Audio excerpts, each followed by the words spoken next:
বিশ্বের বাছাই করা কিছু মুভিগুলো থেকে আজকের এই মুভিটি নিয়ে হাজির হলাম। আশা করি তোমরা কেউ বোর ফিল করবে না। Get me out of here!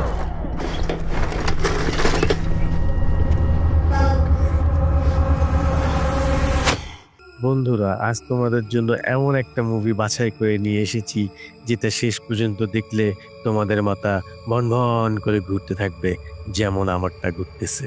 এই মুভিটা হচ্ছে একটি সার্ভাইভাল মুভি।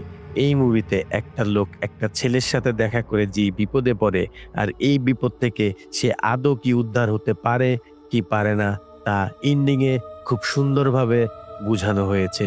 আর এই মুভির এন্ডিংটা দেখলে আসলেই তোমাদের মাথা ঘুরে যাবে। এই মুভির এন্ডিংয়ে অনেকগুলো প্রশ্ন থেকে যায়। আমি তোমাদের প্রত্যেকটা প্রশ্নের উত্তর দিয়ে দিব মুভি শেষের দিকে। Body of flesh. No mirage. All very real. তাহলে চলো বন্ধুরা, বেশি কথা না বাড়িয়ে শুরু করা যাক আজকের মুভির এক্সপ্লেনেশন।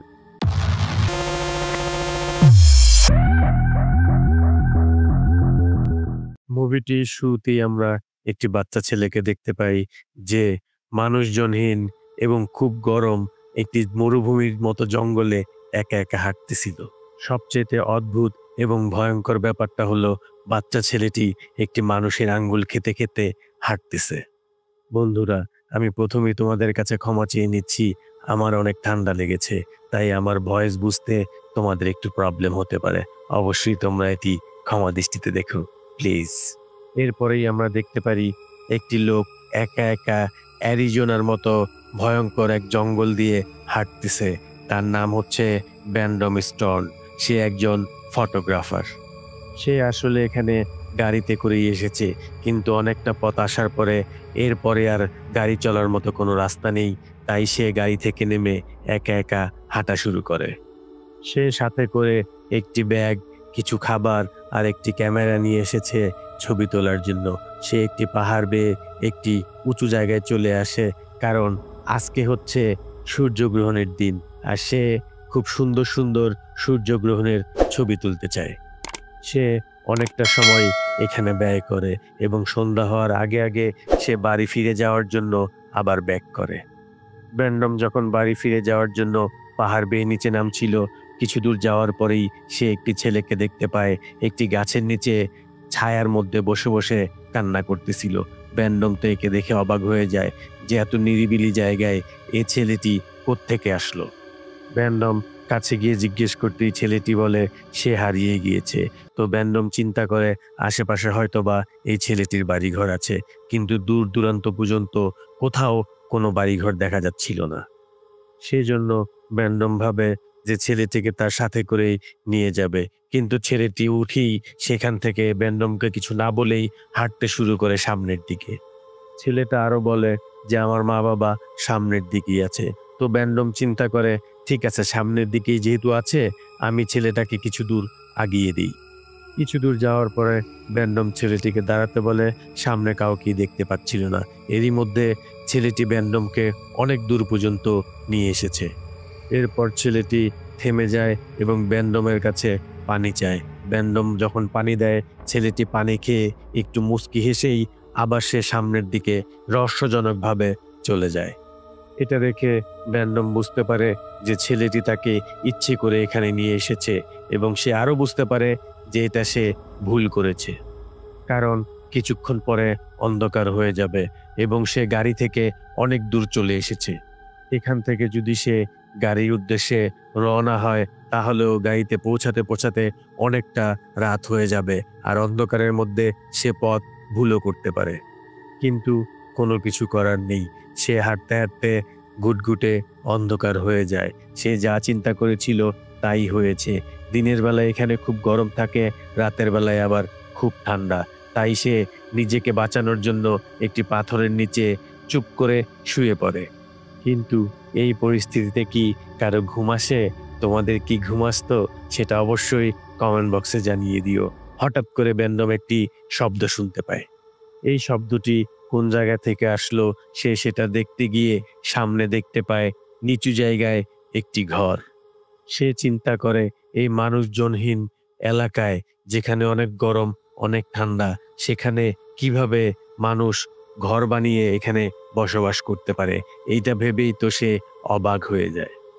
তো ব্যান্ডম সেখানে একটি মেয়েকে দেখতে পায়, যে কিনা নিজের সাথেই নিজে কথা বলতে বলতে ঘরের দিকে যাচ্ছিল। পাহাড় থেকে নিচ পর্যন্ত একটি সিঁড়ি লাগানো ছিল, যে সিঁড়িটি বেয়ে ব্যান্ডম নিজে নিজে নেমে আসে। সে আরও দেখতে পায় এই ঘরের আশেপাশে কিছু অদ্ভুত ধরনের জিনিস লাগানো আছে। ব্যান্ডম সে ঘরের সামনে গিয়ে দরজায় শব্দ করতে থাকে যে আমাকে কেউ হেল্প করো, হেল্প করো, কিন্তু মহিলাটি ঘরের ভিতরেই ছিল, সে কোনো সাড়া শব্দ দিচ্ছিল না।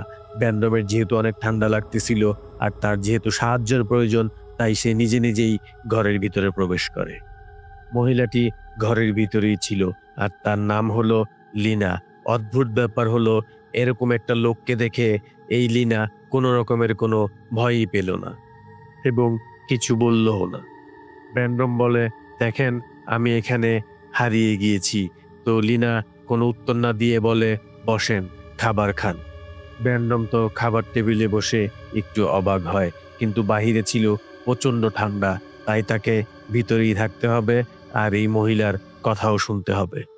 ব্যান্ডম আরও বলে যে আমি এখানে একটি ছেলেকে সাহায্য করতে এসে ফেঁসে গিয়েছি, কিন্তু মহিলাটি এই কথা শোনার পরে তার দিকে একটু তাকায়, আবার সে তার খাবার খাওয়াতেই ব্যস্ত থাকে। একটু পরে লিনা ব্যান্ডমকে বলে, এখন তোমার ঘুমানো উচিত। ব্যান্ডম চিন্তা করে যে এই মহিলাটা কিভাবে একটি পরপুরুষকে একা ঘরে থাকতে দেয়, এই ভেবে তো সে অবাক হয়ে যায়। কিন্তু ব্যান্ডমের কিছু করারও ছিল না, তাই সে লিনার কথা মতো এই রাতটা এখানে কাটায়। সকাল হতেই ব্যান্ডম তার জিনিসপত্র নিয়ে বাড়ি থেকে বের হয়ে যেতে চাচ্ছিল, কিন্তু সে সময় লিনা ঘুমাচ্ছিল। ব্যান্ডম কিছু টাকা টেবিলের উপর রেখে সে ঘর থেকে বেরিয়ে যায় এবং বাইরে এসে দেখে রাতের বেলা যে সিঁড়িটি যেখানে লাগানো ছিল সেখানে সেই সিঁড়িটি নেই। এই জায়গাটা ছিল অনেক গভীর, চারপাশে অনেক বড় বড় পাহাড়। এখান থেকে বের হয়ে যাওয়ার জন্য কোনো রকমের কোনো ব্যবস্থাই নেই। লিনা ঘুম থেকে উঠলে ব্যান্ডম তাকে জিজ্ঞেস করে, গতকাল রাতে যে সিঁড়িটা লাগানো ছিল সেই সিঁড়িটা তো এখন নেই, এই সিঁড়িটা কোথায় গেল? প্রথমত লিনা ঠিকভাবে কথা বলছিল না, পরে লিনা জানায় সে এই ব্যাপারে কোনো কিছুই জানে না, যে তারা সিঁড়িটা কখন লাগায় আর কখন খুলে। এই কথা শুনে ব্যান্ডম জিজ্ঞেস করে, এখানে আমি তুমি ছাড়া কি আর কোনো লোক আছে?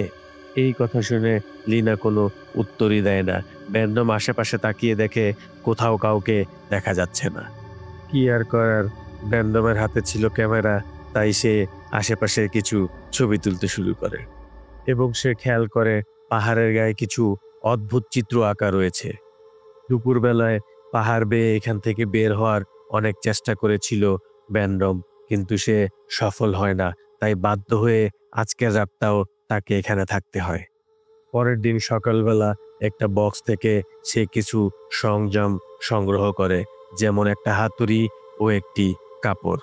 এই কাপড়টিকে সে হাতে ভালোভাবে পেঁচিয়ে নেয়, কারণ পাহাড়গুলো দিনের বেলায় অনেক গরম থাকে।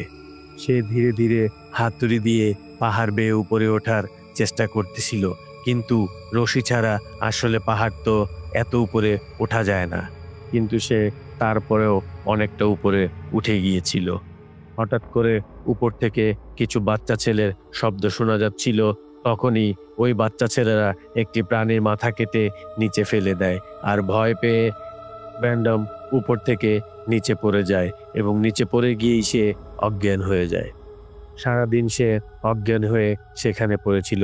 সন্ধ্যায় যখন তার হুঁশ আসে, তখন সে ব্যথায় অনেক চিল্লাচিল্লি শুরু করে দেয়, কারণ তার হাতে যে হাতুড়িটা ছিল সেটা তার পায়ে ঢুকে গিয়েছে। এখানে অবাক করা বিষয় হলো, সারাদিনও লিনা তাকে সাহায্য করতে আসেনি, কিন্তু এখানে তার চিল্লাচিল্লি শুনে লিনা তাকে সাহায্য করার জন্য এগিয়ে আসে এবং তার পা থেকে হাতুড়িটা বের করে ফেলে। এই অসুস্থ অবস্থায় ব্যান্ডম 2 দিন বিছানায় শুয়েছিল। যখন সে একটু সুস্থ বোধ করে, তখন সে আবার ঘর থেকে বেরিয়ে আসে এখান থেকে বের হয়ে যাওয়ার উদ্দেশ্যে। সে জোরে জোরে চিৎকার করতে থাকে যে উপরে যদি কেউ থেকে থাকে তাহলে যেন তাকে সাহায্য করে, কিন্তু কেউ এগিয়ে আসে না। সে রাগে ক্ষোভে লিনার দিকে চিল্লিয়ে বলে, বলো এখানে কি হচ্ছে? এবং তুমি কে? লিনা এই চিল্লাচিল্লি শুনে অনেকটা ভয় পেয়ে যায় এবং বলে, আমি তোমার খেয়াল রাখতে পারবো এবং আমি তোমার খাবারের জোগানও দিতে পারবো। এগুলো শুনে ব্যান্ডম বলে, আমার এগুলো কিছুই লাগবে না, আমার শুধু বাড়ি ফিরে যেতে হবে। লিনা তার কাছে আসার চেষ্টা করে, কিন্তু ব্যান্ডম তাকে সেখান থেকে চলে যেতে বলে। কিছুক্ষণ পর ব্যান্ডম যখন একটি বক্সের উপরে বসেছিল, তখন সে হঠাৎ দেখতে পায় উপরে একটি ছেলে দাঁড়িয়ে আছে, তার সাথে একটি বাচ্চা ছেলেও আছে। ছেলেটা ব্যান্ডমকে জিজ্ঞেস করে, তুমি চিল্লিয়ে চিল্লিয়ে রাখতেছিলে, তোমার কি হয়েছে? তোমার কি কোনো সাহায্যের প্রয়োজন? ছেলেটিকে দেখে ব্যান্ডম অনেক খুশি হয়ে যায় যে এই বুঝি তার আশার আলো জেগে উঠল, সে বাড়ি ফিরতে পারবে। তখন ছেলেটিকে সে বলে, তুমি কি আমাকে এখান থেকে বের হয়ে যাওয়ার জন্য সাহায্য করতে পারো? ছেলেটা বলে, অবশ্যই পারবো, বলুন আপনার কি লাগবে। তখনই ব্যান্ডম বলে, তুমি উপর থেকে একটি দড়ি নিচে ফেলো, আমি সেই দড়িটা বেয়ে উপরে উঠবো। তখন ছেলেটি জিজ্ঞেস করে, আপনার কোন কালার পছন্দ? ব্যান্ডম কোনো কিছু চিন্তা না করেই বলে, আমার রেড কালার পছন্দ। এরপর ছেলেটা সেখান থেকে চলে যায় আর বলে যায় যে তুমি এখানে অপেক্ষা করো, আমি রশি নিয়ে আসতেছি। কিছুক্ষণ পরেই উপর থেকে একটি রশি নিচে ফেলা হয়। আর এর মধ্যে দিয়ে শেষ হয়ে যায় এই মুভির প্রথম পার্ট। তো বন্ধুরা, কেমন লাগলো আমার এই মুভির প্রথম পার্ট সেটা অবশ্যই কমেন্ট বক্সে জানিয়ে দিও। একটি লাইক করে এই মুভিটি সবাইকে দেখার সুযোগ করে দিও, আর সাবস্ক্রাইব করে আমাদের সাথেই থেকো। দেখা হবে এই মুভির দ্বিতীয় পার্ট নিয়ে। ততক্ষণ পর্যন্ত ভালো থাকো, টাটা, বাই বাই।